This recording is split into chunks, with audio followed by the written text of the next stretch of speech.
If you want non-biased, good research-based information while you're at Husker Harvest Days, you have to stop by the big red building, the University of Nebraska. We're joined by Extension educator Chuck Burr. He's with the West Central Research and Extension out in North Platte. And Chuck, the theme this year, all about water, right? It's all about water, and of course this year we don't have enough water, so come to the booths and find out some strategies to get by with less water. So let's go ahead and take a look and start walking down here. What drought management I see right off the bat, that's something obviously in Nebraska we know that you have to manage for drought.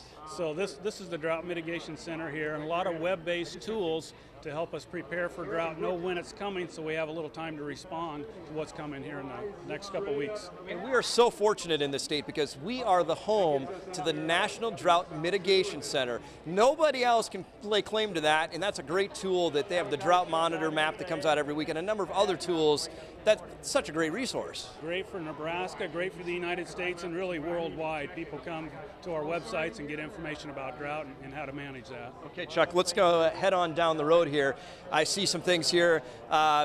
Variable rate irrigation, managing water. In this state, we know that water, while we sit on the Ogallala Aquifer, we know we need to be sustainable and make sure that water's there for the long haul and use different practices that are going to maintain that water for the long haul. So really the residue management, if we have residue on the soil surface, when we catch a rainfall, the water will soak in instead of running off. So we can store that water. Also, the residue cover helps prevent evaporation from the soil surface. So when we get water in the soil, we keep it there and use it for crop and livestock production. And I'm guessing going into this harvest season, that's something you're going to want to make sure to talk to producers about to make sure to maintain some crop residue, because we're going to want to maintain as much water over the course of this winter going into planting next season. That's exactly right. In our no-till systems where we have a lot of residue that starts at harvest. So we have to do a good job of spreading that residue out so we have a nice uniform layer of residue, and that helps protect the soil surface for a large area. One thing that I've studied up on a little bit over the course of the last couple of years is this variable rate irrigation, where we used to just turn the pivot on when the neighbor turned the pivot on and just let it go. Now we're using our water moisture sensors to know better, and we're combining that then with variable rate irrigation, putting different amounts of water in different parts of the field that need it more or less, right? So yeah, so in the ideal situation, the soils would be uniform across the field. That's not the case. We have sandy soils mixed in with silt loam soils, mixed in with clay soils. Even within the course of, within one pivot irrigation system. So these soils hold different amounts of water, so you need to apply different amounts of water to keep them at the proper level for good crop production. And as we go down the road here, talking about water connects us all in Nebraska, boy, that's a message you can't share enough. And I know this state right now, our legislature and our governor are looking at water policy. Everybody seems like these days is talking about water, aren't they? So water is very important when you don't have enough of it. And of course, the last several years we've been very dry and short of rainfall, so it becomes more and more critical.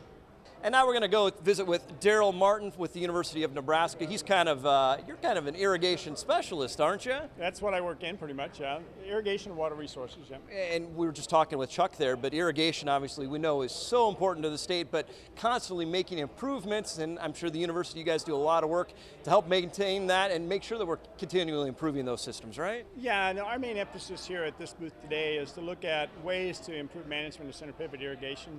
Probably 85% of the land we irrigate today is by center pivots, and so we're looking at ways you can better match the pivot to your soils and your crop, and then what are some ways that you can monitor its performance and look to see if it is really operating up to snuff. Because as we were talking to Chuck there, we know sustainability, water resource issues are so big these days, and if you can make that pivot more efficient and use it appropriately, gosh, that's so important. Yeah, well what we see, is, the way I look at it, is it's really a two-prong approach. I think the natural resource districts have to decide how to manage the water resource. Once they've done that, then the irrigator is given an amount of volume of water they can pump, and then the goal for the irrigator is to maximize the value of that water that they're allowed to use. And so we're really working on that side of it, is trying to maximize the amount of water that they've been allowed to pump. Very good. So much to see and do here at the University of Nebraska. We can't even see it all in one visit, so stay tuned. Marilyn will take a look at water resources at your home.